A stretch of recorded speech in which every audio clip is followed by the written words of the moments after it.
Hi నమస్తే అండి, welcome to PR properties. ఎవరైతే హస్తినాపురంలో సాగర్ హైవేకి వాకబుల్ డిస్టెన్స్లో ఫ్లాట్ కావాలనుకుంటున్నారో వారికి మంచి ప్రైమ్ లొకేషన్లో ఒక ఫ్లాట్ తీసుకొచ్చానండి. వివరాల్లోకి వెళ్తే ఈ ఫ్లాట్ అనేది 244 గజాల స్థలంలో ఉంటుందండి.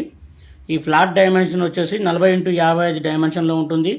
ఈస్ట్ ఫేసింగ్ ఫ్లాట్ అండి. ఈ ఫ్లాటు సాగర్ హైవేకి హస్తినాపురం సిగ్నల్కి జస్ట్ 300 to 500 మీటర్ దూరంలో ఉంటుంది. వాకబుల్ డిస్టెన్స్లో హస్తినాపురం ఫేజ్ 3 అండి. ఇది ఫేజ్ 3లో ఉంటుంది. రోడ్ నెంబర్ 9 దగ్గరలో ఉంటుంది. ఈ ఫ్లాటు రెడీ టు కన్స్ట్రక్షన్ చేసుకోవచ్చు. ఫ్లాట్ చుట్టూ ఇండ్ల మధ్యలో ఉంటుంది. అపార్ట్మెంట్లు, ఇండిపెండెంట్ హౌస్, లగ్జరీగా ఉంటుంది. ఏరియా కూడా మంచి క్లాస్ ఏరియాగా ఉంటుందండి. ఎవరైతే సాగర్ హైవేకి దగ్గరలో ప్లాట్ కావాలనుకుంటున్నారో కావాల్సిన డిస్క్రిప్షన్ నెంబర్ కాల్ చేయండి. దీని ధర వచ్చేసి ఓనర్ కేవలం 72,000 రూపాయలు మాత్రమే చెప్తున్నారండి per square yard. Little bit negotiable ఉంటుంది కూర్చుంటే. కావాల్సిన వారు డిస్క్రిప్షన్ నెంబర్ కాల్ చేయండి. ఏజెంట్ కమిషన్ అనేది వర్తిస్తుందండి ఫైనల్ ప్రైస్ మీద బయర్ సైడ్.